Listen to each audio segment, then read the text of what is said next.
eye animal focus. Is it necessary? And I'm going to give you guys some background on this and how successful this is, because this can save some money. How good is the animal eye focus and that?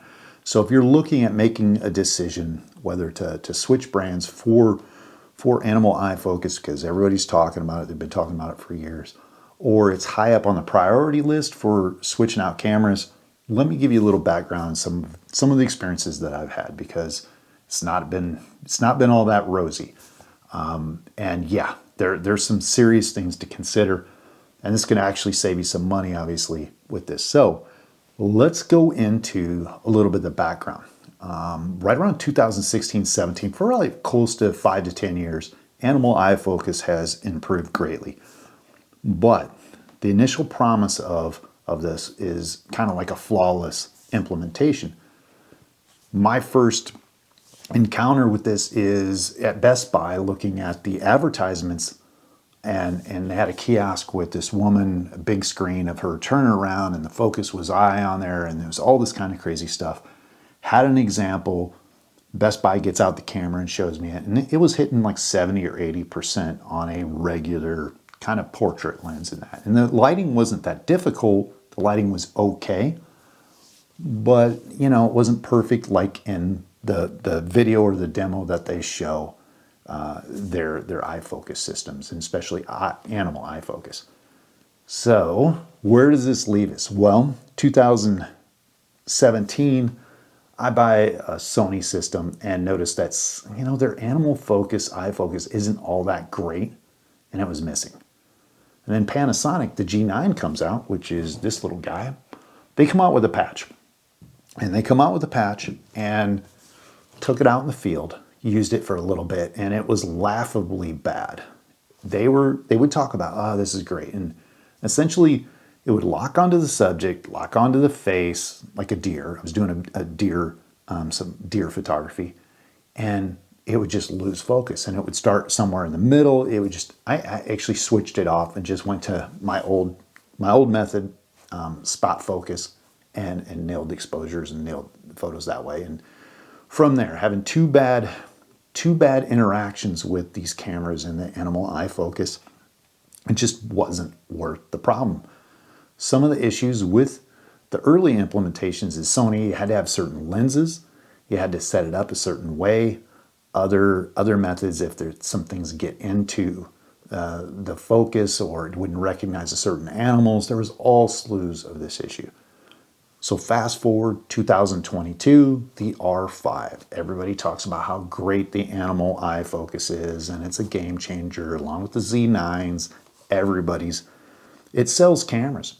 So initially on, in the early days, Sony kind of came out with this eye focus, and then the animal eye focus and everything else, and everybody else jumped on board. And they had to put it in. That's kind of the reason why we had a patch for the G9. You have to get it in there, and it sells cameras and it moves cameras. But the problem is they're not all created equal. And, you know, the advertisement there is, a little bit, perfect conditions. So what about now? R5, arguably one of the better ones. A couple years ago, used R4, Sony R4, and that focus, along with their native 200 to 600 lens, the animal eye focus worked well when I was photographing prairie chickens, but it still would lose focus. It still would kind of freak out, and there's a reason, because it would get caught up in the grass or things that are moving. It would just lose focus. Now we get to the Canon R5, arguably one of the better cameras out there for this animal eye focus. My first video, check it out. It's the Cardinal video. Testing this out, it worked pretty doggone good. I was really impressed by that. And doing some testing locally in my backyard with birds, it seemed, boom, it was focusing very quick with, adapted lenses like the 800mm Sigma f5.6, which I was really surprised. It worked well with that lens. And I'm like, well, maybe I've been wrong. Maybe they've got this figured out. Until my next video, the deer video. That was a ad hoc guerrilla type photography experiment. I run in front of some deer, get in front of them, sit down, and I start noticing. Okay, it automatically used eye tracking on this, in this instance, locks in, working well. The deer steps behind some twigs, just not huge. It loses focus and it's searching all over the place. There's an opening in the trees, but it's got some brush around the deer's face. Still doesn't recognize it. I have to manually go to focus, fix that. It goes behind some bigger trees, then it tries to refocus again. I'm going back and forth, trying to get it to work. Kind of is. And then the deer circles back around in front of me, and I'm like, okay, I can automatically switch to the eye animal focus and we'll take over and we're good. Because I'm pretty much in the clear, but I have some bushes and, you know, some little sticks and brush in front of me, but nothing really that big. Switch it over. It says it finds the deer. It says it finds the eye. It shows everything green. And I look down at the screen and I'm still hitting. I'm like, what the hell is going on here? It's not focusing on the animal. And at that point, you know, you're burning time. So in a wildlife photography setting, you're going to get a couple minutes, maybe 5 minutes, and then the animal goes away. At least half this intro time, 2 minutes, the focus system maybe hit 10% of that. Immediately, I just switch over to manual. From there on out, I'm going with manual focus because the animal eye focus, it actually says, it was giving me false positive. It said it was focused, everything was good, but when I look at the screen, it was blurry. And yeah, that setting just didn't work. So I had to switch over, go old school, single point focus, manual focus. And then I started thinking about all the interactions, and it just brought back deja vu from the very first interactions back in 2016 or 17 with this focus system. And there's just a lot of things to look for. One is, if you don't have a fast lens, okay. If you don't have maybe the best focusing lens, you could be in trouble. If it's a slow lens, meaning like f-stop 6.3, most of the time in wildlife conditions, you want low light. You want that golden light or a little bit lower light than sun over your head. Low light with this animal eye tracking system brings in issues. It struggles. If you have any debris, like little grass, if anything's moving, it's analyzing that scene, trying to figure out where this animal's at and that.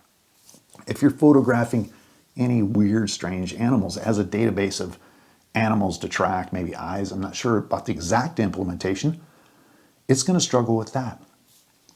If you have multiple animals on the screen with different faces, one of them moves away, it's tracking that one, it goes to the next one, and then you have to kind of re-tap and you have to do this kind of strange thing. Yeah, there's all kinds of issues still that need to be worked out, even with the best autofocus eye tracking animal system out there.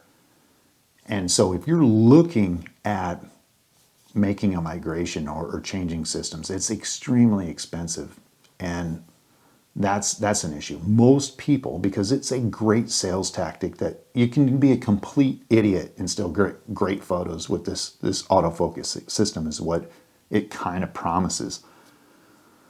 It's a strong word, but just go with it. So should you spend thousands of dollars on something that you might use 50% of the time, you know, and in 30% of the time it might work really well? That's the question. Myself, the more these systems get ingrained with, you know, super complex focusing, the more the hook gets in you to where you cannot change from, let's say, a Sigma to a Panasonic to whatever type of system, because you're so dependent on how that works.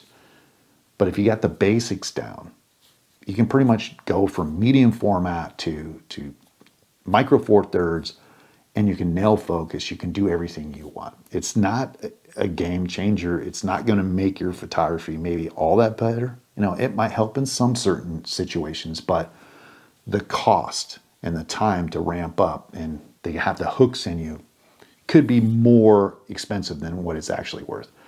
That's mine. Probably won't shoot with a whole lot of eye animal focus in the future. I'll wait. I'll use it sparingly, but yeah. Anyway, guys, I hope this helps you out.